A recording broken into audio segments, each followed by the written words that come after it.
Hi ಎಲ್ರಿಗೂ, ಇವತ್ತು ತುಂಬಾ ರುಚಿಯಾಗಿ ಹಾಗೆ ಹೆಲ್ದಿಯಾಗಿ ಶಾವಿಗೆ ಭಾತನ್ನು ಯಾವ ರೀತಿ ಮಾಡ್ಕೊಳ್ಳೋದು ಅಂತ ನೋಡೋಣ. ಶಾವಿಗೆ ಉಪ್ಪಿಟ್ಟು ಅಂತ ಕೂಡ ಹೇಳ್ತೀವಿ. ಶಾವಿಗೆನ ಸ್ವಲ್ಪ ಇಲ್ಲಿ ಹುರ್ಕೊಳ್ಬೇಕಾಗುತ್ತೆ. ಸ್ವಲ್ಪ ಎಣ್ಣೆನ ಹಾಕ್ಕೊಂಡು ಚೆನ್ನಾಗಿ ಹುರ್ಕೊಳ್ತೀನಿ. ಇದನ್ನು ಮೇಲೆ ಕೆಳಗೆ ಬಿಸಿ ಮಾಡ್ಕೊಳ್ತೀನಿ. ಮೊದಲೇ ಒಂದು ಸ್ಪೂನ್ ಎಣ್ಣೆನ ಹಾಕಿದ್ದೆ. ಇವಾಗ ಚೆನ್ನಾಗಿ ಇದನ್ನು ಮೇಲೆ ಕೆಳಗೆ ಎಲ್ಲನೂ ಮಿಕ್ಸ್ ಮಾಡಿ ಸ್ವಲ್ಪ ಬಿಸಿ ಆಗೋವರೆಗೂ ಚೆನ್ನಾಗಿ ಹುರ್ಕೋಬೇಕು.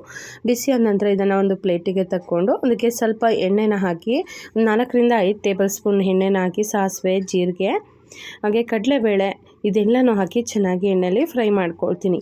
ಸಾಸಿವೆ, ಜೀರಿಗೆ ಆಪ್ಷನಲ್. ಸಾಸಿವೆ, ಕಡಲೆಬೇಳೆ, ಜೀರಿಗೆ ಹಾಕಿದ್ರೆ ತುಂಬ ಚೆನ್ನಾಗಿರುತ್ತೆ. ಹಾಗಾಗಿ ಜೀರಿಗೆನ ಹಾಕ್ತಾಯಿದ್ದೀನಿ. ಸ್ವಲ್ಪ ಕರಿಬೇವಿನ ಸೊಪ್ಪನ್ನು ಕೂಡ ಸೇರಿಸಿ ಚೆನ್ನಾಗಿ ಇದನ್ನು ಎಣ್ಣೆಯಲ್ಲಿ ಫ್ರೈ ಮಾಡ್ಕೊಳ್ತೀನಿ.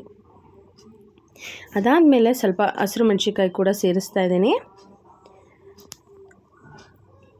ಹಸಿರು ಮೆಣಸಿನ್ಕಾಯಿ ಕೂಡ ಸೇರಿಸಿ ಚೆನ್ನಾಗಿ ಎಣ್ಣೆಯಲ್ಲಿ ಫ್ರೈ ಮಾಡ್ಕೊಳ್ತೀನಿ. 1-2 ಒಣಮೆಣಸಿನ್ಕಾಯಿ ಕೂಡ ಹಾಕ್ಕೋಬೋದು. ಹಾಕ್ಕೊಂಡ್ರೆ ಚೆನ್ನಾಗಿರುತ್ತೆ. ನೋಡಿ, ಈ ಥರ ಎಣ್ಣೆಯಲ್ಲೇ ಹಸಿ ಮೆಣಸಿನ್ಕಾಯಿ ಎಲ್ಲನೂ ಕೂಡ ಫ್ರೈ ಆಗಬೇಕು. ನಾವು ಶಾವಿಗೆ ಉಪ್ಪಿಟ್ಟು ಅಂದರೆ ಎಲ್ರಿಗೂ ಕೂಡ ತುಂಬಾ ಇಷ್ಟ ಆಗುತ್ತೆ.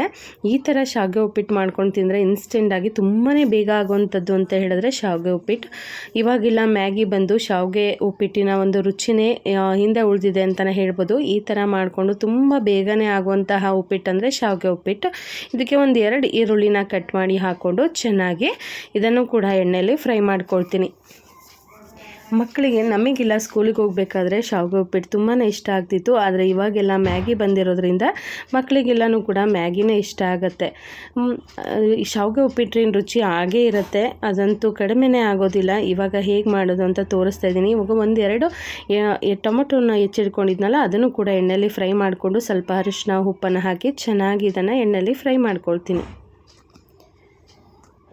ಚೆನ್ನಾಗಿ ಎಣ್ಣೆಯಲ್ಲಿ ಫ್ರೈ ಆದಮೇಲೆ ನೋಡಿ, ಈ ಥರ ಎಣ್ಣೆ ಎಲ್ಲನೂ ಕೂಡ ಮೇಲ್ಗಡೆ ಬಿಟ್ಕೊಳ್ತಿದೆ ಅಂದಾಗ ಸ್ವಲ್ಪ ಕನ್ಸಿಸ್ಟೆನ್ಸಿ ನೋಡಿಕೊಂಡು ನಾವು ನೀರನ್ನು ಹಾಕ್ಕೋಬೇಕಾಗತ್ತೆ.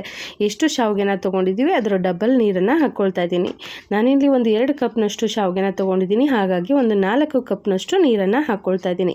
ಇವಾಗ ಇದು ಕುದಿ ಬರೋ ತನಕ ಬಿಟ್ಟು ನೋಡಿ, ಇವಾಗ ಚೆನ್ನಾಗಿ ಕುದಿ ಬರ್ತಾ ಇದೆ. 5 ರಿಂದ 6 ನಿಮಿಷ ಚೆನ್ನಾಗಿ ಬಿಟ್ಟರೆ ಕುದಿ ಬರುತ್ತೆ. ಇದು ಕುದಿ ಬಂದ ನಂತರ ಶಾವಿಗೆ ಎಲ್ಲನೂ ಕೂಡ ಹಾಕ್ಕೊಂಡು ಚೆನ್ನಾಗಿ ಮಿಕ್ಸ್ ಮಾಡ್ಕೋಬೇಕು.